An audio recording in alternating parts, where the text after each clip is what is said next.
Dear students, in this session we can discuss soil pollution. Chemistry of soil environment. Soil plays the most important role as it produces food for human beings and animals. Soil is derived from the rock by the continuous process of physical, chemical and biological weathering. Higher plants colonize the resulting primitive soil. When the plants die, plant debris return to the soil and is decomposed by microorganisms and as the biomass is mixed by the soil fauna. It is a case of the animals too. Soil പാറ കാലാന്തരത്തിൽ പൊടിഞ്ഞ് ആണ് soil ഉണ്ടാകുന്നത്. വർഷങ്ങൾ കൊണ്ട്, നൂറ്റാണ്ടുകൾ കൊണ്ടാണ് soil ഉണ്ടാകുന്നത്. 1 ഇഞ്ച് കനത്തിലുള്ള ടോപ്പ് സോയിൽ ഉണ്ടാകുന്നതിന് ഏതാണ്ട് 1000 വർഷങ്ങളെടുക്കും. അപ്പോൾ ഇങ്ങനെ ഉണ്ടാകുന്ന സോയിലിൽ പ്ലാന്റ്സ് സ്വാഭാവികമായി പ്ലാന്റ്സ് വളരുകയും അത് വർദ്ധിക്കുകയും ചെയ്യും. പക്ഷേ പ്ലാന്റ്സ് ഡീക്കേ ചെയ്യുന്ന സമയത്ത് ഏത് പ്ലാന്റ് ആണെങ്കിലും കുറേ കഴിയുമ്പോൾ പ്ലാന്റ് ആണെങ്കിലും ആനിമൽ ആണെങ്കിലും അത് മരിച്ചു പോകും, അല്ലെങ്കിൽ അത് അതിൻ്റെ ജീവിതം അവസാനിക്കും. അങ്ങനെ അത് മരിച്ചു പോകുന്ന സമയത്ത് അല്ലെങ്കിൽ ആ പ്ലാന്റിൻ്റെ ചെടിയുടെ കാലാവധി തീരുമ്പോൾ അത് വീണ്ടും മണ്ണിലേക്ക് ലയിച്ചു ചേരുന്നു. മണ്ണിലേക്ക് ലയിച്ചു ചേരുന്ന അതിൻ്റെ ഡെബ്രിസ്, അതിൻ്റെ ഭാഗങ്ങൾ അത് മണ്ണിലുള്ള സൂക്ഷ്മജീവികളുമായി പ്രവർത്തിച്ച് അല്ലെങ്കിൽ മണ്ണിലുള്ള സൂക്ഷ്മജീവികൾ അതിനെ മണ്ണിൻ്റെ തന്നെ ഭാഗമാക്കി മാറ്റും. Soil horizons: top soil, sub soil, weathered parent rocks and bedrock. മണ്ണിൻ്റെ ഒരു ഘടനയാണ് ഇവിടെ തന്നിരിക്കുന്നത്. ഏറ്റവും മുകളിൽ കാണുന്നത് ഒരു 20-22 സെൻറ്റിമീറ്റർ കനത്തിലുള്ള മണ്ണ്, അതാണ് മേൽമണ്ണ് എന്ന് പറയുന്നത്, ടോപ്പ് സോയിൽ. അതിൻ്റെ താഴെയുള്ളത് സബ് സോയിൽ, പിന്നെ വെതേർഡ് പാരന്റ് റോക്സ്, ഏറ്റവും താഴെ പാറ തന്നെയാണ്, ബെഡ്രാക്ക്, യഥാർത്ഥത്തിലുള്ള പാറ. ഈ പാറയാണ് കാലാന്തരത്തിൽ പ്രകൃതിയുടെ ഒരു പ്രത്യേക പരിണാമ പ്രക്രിയയിലൂടെ അത് മണ്ണായി മാറിക്കൊണ്ടിരിക്കുന്നത്. Soil is the receptor of large quantities of waste materials. These waste materials are domestic, human, animal, industrial or agricultural. Combustion of sulfur-containing fuels emits sulfur dioxide and finally leaves sulfates to the soil. Nitrates from atmosphere are deposited on the soil. Lead particulates from automobile exhaust also settle on the soil. High levels of lead, zinc, etc. are observed on the soil, particularly near to lead and zinc mines. Fertilizers and pesticides applied to crops are largely retained by the soil. മണ്ണ് അഥവാ soil എല്ലാവിധ മാലിന്യങ്ങളും സ്വീകരിക്കാൻ വിധിക്കപ്പെട്ട ഒന്നാണ്. പ്രധാനമായിട്ടും മണ്ണിലേക്ക് വരുന്ന മാലിന്യങ്ങൾ, വേസ്റ്റ് എന്ന് പറയുന്നത്, അത് ഡൊമസ്റ്റിക്, അതുപോലെ ഹ്യൂമൻ ആനിമൽ ഇൻട്രാക്ഷൻസ്, അതായത് നമ്മുടെ പ്രവർത്തന ഫലമായിട്ടും അതുപോലെ തന്നെ ആനിമൽസ് ചത്ത് ചെയ്യുമ്പോൾ ഒക്കെ ഉണ്ടാകുന്ന ആ രീതിയിൽ വരുന്നത്, പിന്നെ കൃഷി അഗ്രികൾച്ചറിൻ്റെ ഭാഗമായിട്ടുണ്ടാകുന്നത്, അഗ്രികൾച്ചർ റെസിഡ്യൂസ് ഉണ്ടാവും, അഗ്രികൾച്ചർ ചേർക്കുന്ന വളവും പെസ്റ്റിസൈഡ്സും ഇതൊക്കെ തന്നെ ഒരു രീതിയിലല്ല മറ്റൊരു രീതിയിൽ മണ്ണിനെ മലിനീകരിക്കുന്നുണ്ട്. Combustion of sulphur containing fuels, അതായത് സൾഫർ അടങ്ങിയിരിക്കുന്ന ഫ്യൂവൽസ് കത്തിക്കുമ്പോൾ ഉണ്ടാകുന്ന സൾഫർ ഡയോക്സൈഡ്, അത് അന്തരീക്ഷത്തിൽ നിന്നും ഒരു പരിധി വരെ അല്ലെങ്കിൽ കുറേ പോർഷൻസ് എങ്കിലും സെറ്റിൽ ചെയ്ത് വെള്ളവുമായി പ്രവർത്തിച്ചിട്ടൊക്കെ അത് സൾഫേറ്റ് ആയിട്ട് മണ്ണിലേക്ക് തന്നെ വരുന്നുണ്ട്. സിമിലർലി അന്തരീക്ഷത്തിലുള്ള നൈട്രജൻ, അത് നൈട്രസ് ഓക്സൈഡ്, നൈട്രിക് ഓക്സൈഡ് ഒക്കെ ആയിട്ട് മാറി നൈട്രിക് ആസിഡായി, അതും ഒരു നൈട്രേറ്റ് ഡെപ്പോസിറ്റായിട്ട്, നൈട്രേറ്റ്സ് ഓർ നൈട്രൈറ്റ്സ് ഡെപ്പോസിറ്റായിട്ട് മണ്ണിൽ അടിഞ്ഞുകൂടുന്നുണ്ട്. അതുപോലെ ലെഡ്, ഇന്ധനത്തിൽ നിന്നും വരുന്ന, ഇന്ധനം കത്തുമ്പോൾ ഉണ്ടാകുന്ന പിന്നെ ലെഡ് പല ഇന്ധനത്തിലും, പ്രത്യേകിച്ച് പെട്രോളിൽ അതിൻ്റെ ഇന്ധനക്ഷമത വർദ്ധിപ്പിക്കുന്നതിന് വേണ്ടി ലെഡിൻ്റെ കോമ്പൗണ്ട്സ് ചേർക്കാറുണ്ട്, ലെഡ് ടെട്രൈഥൈൽ. അപ്പോൾ അങ്ങനെയുള്ള ഇന്ധനങ്ങൾ കത്തിക്കുമ്പം പുറത്തേക്ക് തള്ളപ്പെടുന്ന ലെഡ് മണ്ണിൽ അടിഞ്ഞുകൂടാറുണ്ട്. പിന്നെ ഖനനം ചെയ്യുന്ന ഖനികളുടെ സമീപത്തുള്ള പ്രദേശം, പ്രത്യേകിച്ച് ലെഡ്, സിങ്ക് തുടങ്ങിയ മെറ്റൽസും മണ്ണിൽ അതിൻ്റെ കോൺസെൻട്രേഷൻ വർദ്ധിക്കാറുണ്ട്. ഫെർട്ടിലൈസേഴ്സ് ആൻഡ് പെസ്റ്റിസൈഡ്സ് അപ്ലൈ ചെയ്യുമ്പോൾ, കാർഷിക മേഖലയിൽ അപ്ലൈ ചെയ്യുമ്പോഴും അതിൻ്റെ റെസിഡ്യൂ മണ്ണിൽ അടിഞ്ഞുകൂടാറുണ്ട്. ഇങ്ങനെ പല രീതിയിലും മണ്ണ് ദൈനംദിനം മലിനീകരിക്കപ്പെട്ടുകൊണ്ടിരിക്കുന്നു. So they become part of soil environment by absorption and gradually leach into the water resources. They become part of soil environment by absorption and gradually leach into the water resources. അതായത് കാർഷിക മേഖലയിൽ ചേർക്കുന്ന വളവും കാർഷിക മേഖലയിൽ ചേർക്കുന്ന ഫെർട്ടിലൈസറും പെസ്റ്റിസൈഡും ഒക്കെ മണ്ണിൽ അതിൻ്റെ ഒരു പോർഷൻസ് കുമിഞ്ഞുകൂടുകയും മണ്ണതിനെ അബ്സോർവ് ചെയ്യും. ആത്യന്തികമായിട്ട് അത് കുടിവെള്ളത്തിൽ എത്തിച്ചേരുകയും ചെയ്യുന്നു. Pesticides undergo degradation in the soil through the process of biodegradation, chemical degradation or photochemical reactions. So it is evident that the soil is continuously polluted by different ways and the quality of soil is degraded. The quality of soil has an impact on public health standards through human food chain. The soil health is to be maintained for a healthy generation. Pesticides കാർഷിക മേഖലയിൽ വളരെയധികം ഉപയോഗിക്കുന്നൊരു സാധനമാണ് pesticides. അത് degrade ചെയ്യും മണ്ണിൽ വന്നു കഴിയുമ്പോൾ. അത് ബയോഡീഗ്രേഷൻ സംഭവിക്കാം, കെമിക്കൽ ഡീഗ്രേഡേഷൻ സംഭവിക്കാം, ഫോട്ടോകെമിക്കലായിട്ടും അത് ഡീഗ്രേഡ് ചെയ്യാം. എങ്ങനെയൊക്കെ ആണെങ്കിലും ഡിഫറെൻറ്റ് പാത്വേസിൽ കൂടി ഈ വരുന്ന പെസ്റ്റിസൈഡ്സ് മണ്ണിൽ അതിൻ്റെ പെസ്റ്റിസൈഡ് റെസിഡ്യൂവിൻ്റെ അളവ് മണ്ണിൽ കൂടുകയും മണ്ണിൻ്റെ ക്വാളിറ്റി, അതിൻ്റെ സ്വാഭാവികമായിട്ടുള്ള മണ്ണിൻ്റെ അതിൻ്റെ ഗുണമേന്മ, അതിൻ്റെ ക്വാളിറ്റി കുറഞ്ഞു പോവുകയും നഷ്ടപ്പെടുകയും ചെയ്യുന്നു. The quality of soil has very important impact on the standard of health. ഒരു ജനതയുടെ ആരോഗ്യം, ഒരു ഹെൽത്തി ജനത ഉണ്ടാകണമെന്നുണ്ടെങ്കിൽ മണ്ണ് പ്യുവറായിരിക്കണം. മണ്ണ് പൊള്യൂട്ടഡായി കഴിയുമ്പോൾ സ്വാഭാവികമായും നമ്മൾ കഴിക്കുന്ന ആഹാര പദാർത്ഥങ്ങളിൽ ഈ പൊള്യൂട്ടൻറ്റിൻ്റെ അളവ് ഉണ്ടാവും. ടോക്സിക് ആയിരിക്കുന്ന കെമിക്കൽസ് ഫുഡ് ചെയിൻ്റെ പാർട്ടായിട്ട് ഫുഡിൽ വരികയും അത് കഴിക്കുന്ന ജനത അവരുടെ ആരോഗ്യം ക്രമേണ ക്ഷയിക്കുകയും ചെയ്യും. അപ്പോൾ നല്ല ആരോഗ്യമുള്ള ഒരു ജനത ഒരു രാഷ്ട്രത്തിനുണ്ടാകണമെന്നുണ്ടെങ്കിൽ അവിടുത്തെ മണ്ണ് പരമാവധി പൊല്യൂഷൻ കുറഞ്ഞ മണ്ണായിരിക്കണം, അല്ലെങ്കിൽ അത് ഏറ്റവും നല്ല ശുദ്ധമായിരിക്കുന്ന മണ്ണ് ആയിരിക്കണം.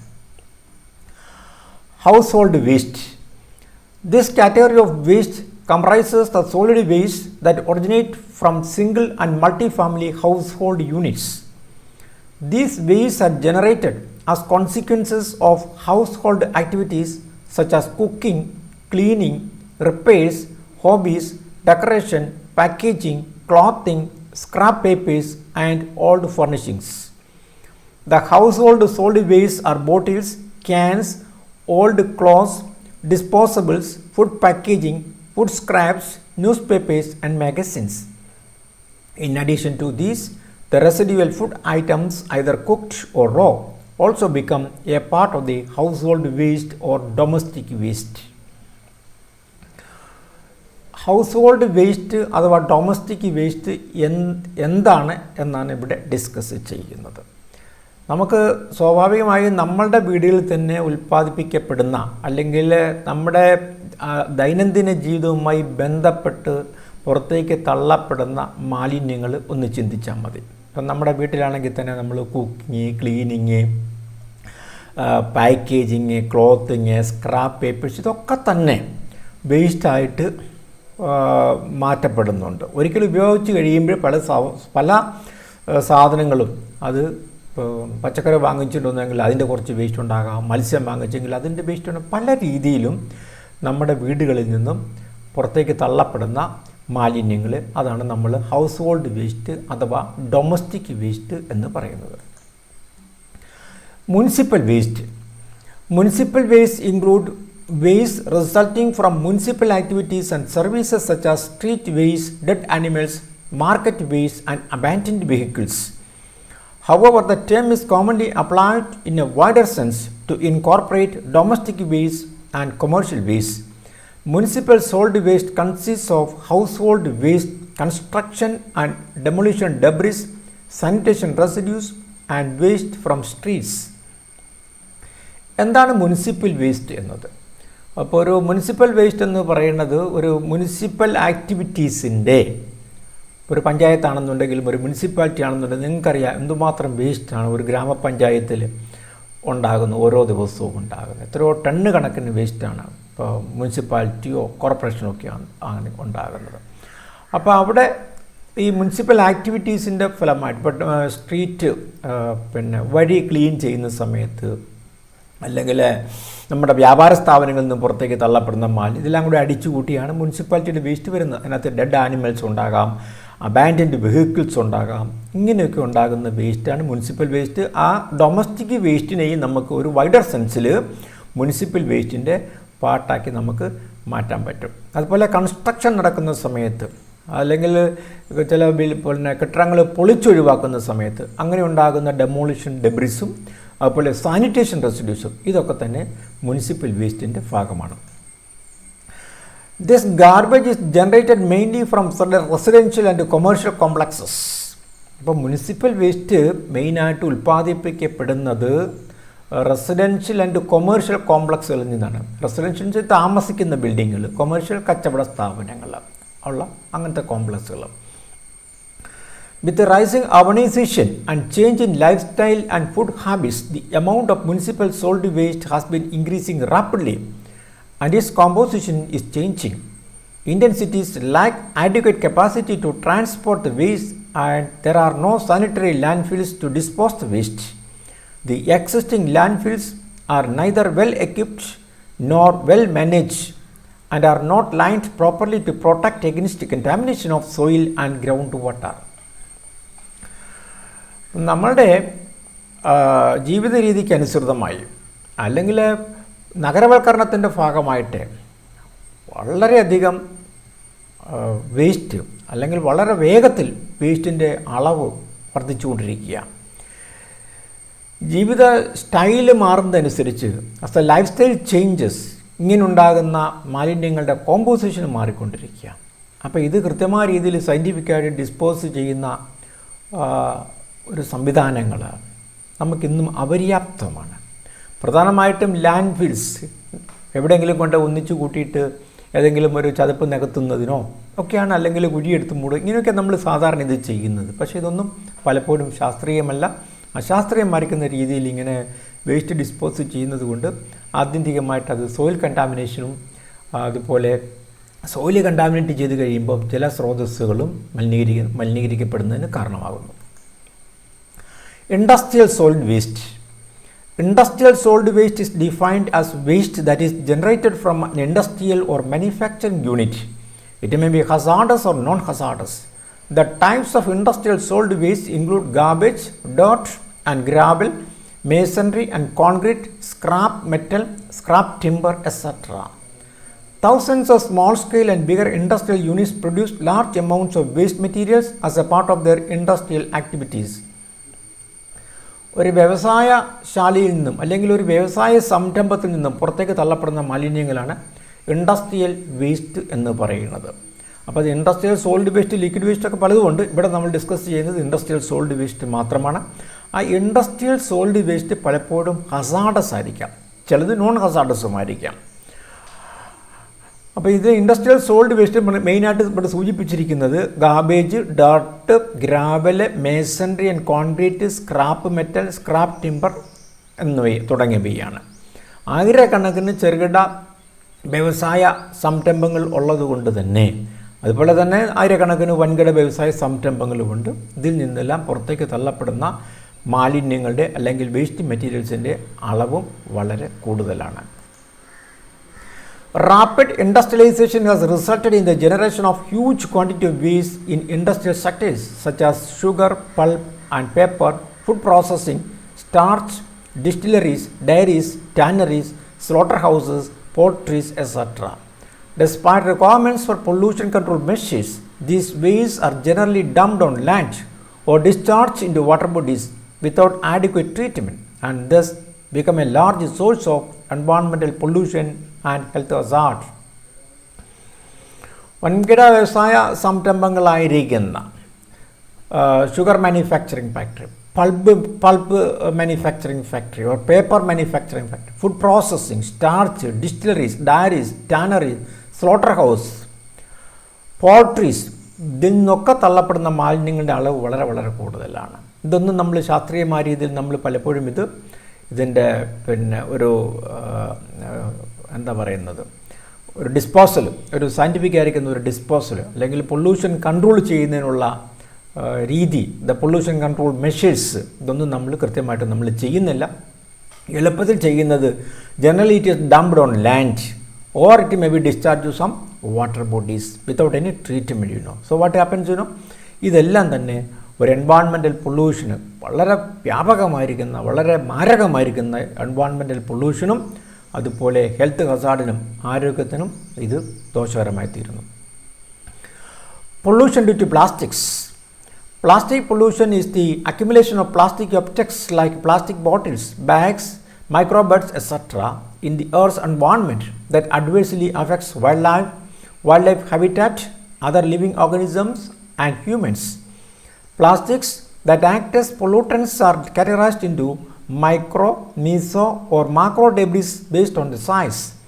The excessive use of plastics has posed a major environmental problem. India consumes about 4 million tons of plastics today. In coming years, the country is projected to double its demand, but once consumed, plastics do not degrade. മലിനീകരണത്തിലെ മറ്റൊരു വില്ലനാണ് plastic എന്ന് പറയുന്നത്.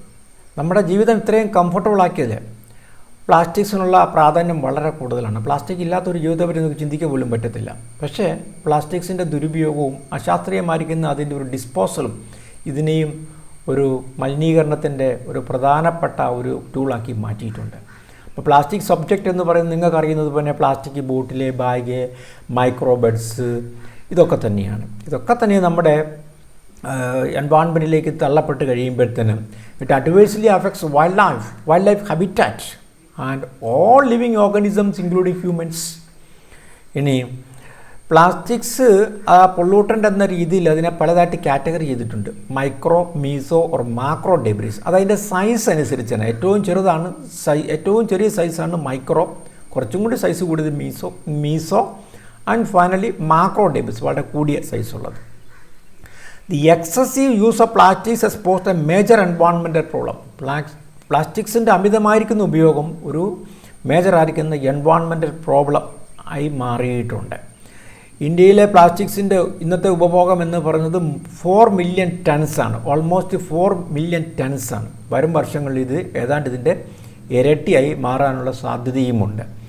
And ഒരിക്കൽ ഉപയോഗിച്ച് കഴിഞ്ഞാൽ once consumed plastics do not degrade, അല്ലെങ്കിൽ അത് degrade ചെയ്യാനായിട്ട് വർഷങ്ങൾ തന്നെ വേണ്ടി വരും. വളരെ കൂടിയ കാലം പ്ലാസ്റ്റിക്സ് ഡീഗ്രേഡ് ചെയ്യാതെ, ബയോഡീഗ്രേഡ് ചെയ്യത്തില്ല, കെമിക്കലായിട്ട് ഡീഗ്രേഡ് ചെയ്യുന്നില്ല. ഇത് നമ്മുടെ എൻവയോൺമെൻറ്റിൽ ഇങ്ങനെ അടിഞ്ഞുകൂടി കിടക്കും. The only way to get rid of plastics is to burn it, which in turn can emit deadly dioxins. An alternative way is to bury it, but plastics will remain in the soil non-degradable for a very long period. There are surplus of plastic products in our lives, from blood bags used in the hospitals to the gaudy colored plastic pots that are fast becoming abundant in rural India. Presently, millions of tons of plastics or polymer are manufactured in India to make various goods. In our country, the demand for plastics is growing approximately at the rate of 22% annually. Plastics dispose ചെയ്യുന്ന ഒരു സംവിധാനം എന്ന് പറയുന്നത് അത് കത്തിക്കുക എന്നുള്ളതാണ്. പക്ഷേ കത്തിച്ച് കഴിയുമ്പോഴത്തേനും അത് വളരെ മാരകമായിരിക്കുന്ന ക്യാൻസർ പോലെയുള്ള രോഗങ്ങൾക്ക് സാധ്യതയുള്ള ഡയോക്സിൻ എന്ന് പറയുന്ന ഒരു മാരകമായിരിക്കുന്ന ഒരു വാതകം അന്തരീക്ഷത്തിലേക്ക് തള്ളപ്പെടുന്നുണ്ട്. സോ പ്ലാസ്റ്റിക്സ് കത്തിക്കുക എന്നുള്ളത് വളരെ ദോഷകരമാണ്. കാരണം by burning it emits deadly dioxins. പിന്നെ ഒരു ഓൾട്ടർനേറ്റീവ് വേ ടു ഡിസ്പോസൽ എന്ന് പറയുന്നത് ഇതിനെ ബെറി ചെയ്യുക എന്നുള്ളതാണ്, മണ്ണിൽ കുടിച്ചിടുക എന്നുള്ളതാണ്. പക്ഷേ കുഴപ്പം എന്നാന്ന് ചോദിച്ചു കഴിഞ്ഞാൽ it won't degrade, it will remain in the soil for a very long period. There are surplus of plastic products in our life. ഇഷ്ടം പോലെ നമ്മുടെ ജീവിതത്തിൻ്റെ എല്ലാ മേഖലകളുമായിട്ട് നമ്മൾ ഉപയോഗിക്കുന്ന ഏത് വസ്തുക്കളെടുത്ത് നോക്കിക്കഴിഞ്ഞാൽ ഒന്നല്ലെങ്കിൽ മറ്റു രീതിയിൽ അത് പ്ലാസ്റ്റിക് ഐറ്റം ആകാം, അല്ലെങ്കിൽ പ്ലാസ്റ്റിക്കുമായിട്ട് ബന്ധപ്പെട്ടതാകാം. ഇപ്പോൾ ഉദാഹരണത്തിന് പറയുകയാണെന്നുണ്ടെങ്കിൽ ഹോസ്പിറ്റൽസിൽ ഉപയോഗിക്കുന്ന ബ്ലഡ് ബാഗ് തുടങ്ങി വെള്ളം പിന്നെ ഫെച്ച് ചെയ്യുന്നതിന്, വെള്ളം കോരിക്കൊണ്ട് വരുന്നതിന്, ഗ്രാമീണ മേഖലകളിൽ വെള്ളം കൊണ്ടുവരുന്നതിന് ഉപയോഗിക്കുന്ന കളയടായിരിക്കുന്ന പാത്രം ഉൾപ്പെടെ, ബോട്ടിലുണ്ട്, കുടമുണ്ടല്ലോ, നല്ല പല നിറത്തിലുള്ള കുടങ്ങൾ, പ്ലാസ്റ്റിക് കുടങ്ങൾ കാണാം, വെള്ളം കൊണ്ടുവരുന്ന അങ്ങനെയുള്ള കുടങ്ങൾ ഉൾപ്പെടെ എന്ത് വസ്തുക്കളും നമ്മുടെ ദൈനംദിന ജീവിതവുമായി ബന്ധപ്പെട്ട ധാരാളം വസ്തുക്കൾ പ്ലാസ്റ്റിക്സ് കൊണ്ട് ഉൽപ്പാദിപ്പിക്കപ്പെട്ടവയാണ്. ടണ്ണ് കണക്കിന്, മില്യൺസ് ഓഫ് ടൺ കണക്കിന് പ്ലാസ്റ്റിക്സാണ് നമ്മൾ ഓരോ വർഷവും നമ്മൾ ഉപയോഗിച്ച് തള്ളുന്നത്. ഓരോ വർഷവും ഏതാണ്ട് പ്ലാസ്റ്റിക്സിൻ്റെ ഉപയോഗം 22% കണ്ട് വർദ്ധിച്ചു വരുന്നതായിട്ട് നമ്മൾ കാണുന്നു. So when the production increases, the environmental problem created by the plastics is also growing. Plastics do not degrade. They persist in environment and pollute, posing danger to public health. Of course, some of the plastics are recycled, but almost 45% of the total plastics consumed in the country get converted to waste. In our country, 1/4 the consumption of plastics is that of PVC. Most of the developed countries have already banned the production of PVC. Anyhow, the disposal of plastic waste remains a very critical environmental problem. അപ്പോൾ plastics ചില തരത്തിലുള്ള plastics നമുക്ക് recycle ചെയ്യാം. പക്ഷേ ഏതാണ്ട് ഒരു 45% നമ്മളുടെ മൊത്തം പ്ലാസ്റ്റിക്സിൻ്റെ നമ്മൾ ഉപയോഗിക്കുന്ന അല്ലെങ്കിൽ മാനുഫാക്ചർ ചെയ്യുന്ന പ്ലാസ്റ്റിക്സിൻ്റെ 45% വേസ്റ്റായിട്ട് തന്നെയാണ് മാറുന്നത്. ഇങ്ങനെ വേസ്റ്റാകുന്ന പ്ലാസ്റ്റിക്സ് തന്നെ നമ്മുടെ മണ്ണിനെ മലിനീകരിക്കുന്നു. അതുപോലെ തന്നെ നമ്മൾ ഉൽപ്പാദിപ്പിക്കുന്ന പ്ലാസ്റ്റിക്സിൽ ഏതാണ്ട് 25% PVC ആണ്, പോളിവിനൈൽ ക്ലോറൈഡ് ആണ്. ഈ PVC എന്ന് പറയുന്നത് വാസ്തവത്തിലൊരു ഹസാർഡസ് ആയിരിക്കുന്ന ഒരു കെമിക്കലാണ്. ഇത് ലോകത്തിലെ പ്രധാനപ്പെട്ട അല്ലെങ്കിൽ ഡെവലപ്ഡ് നേഷൻസ് പലതും PVCയുടെ മാനുഫാക്ചർ ബാൻ ചെയ്തിട്ടുണ്ട്. പക്ഷേ ഇവിടെ നമ്മുടെ രാജ്യത്ത് ഇന്നും നമ്മൾ ഉൽപ്പാദിപ്പിക്കുന്ന പ്ലാസ്റ്റിക്സിൽ 25% or above that is PVC. ഏത് രീതി നോക്കിക്കഴിഞ്ഞാലും ഈ നമ്മുടെ ഉപഭോഗത്തിലുണ്ടാകുന്ന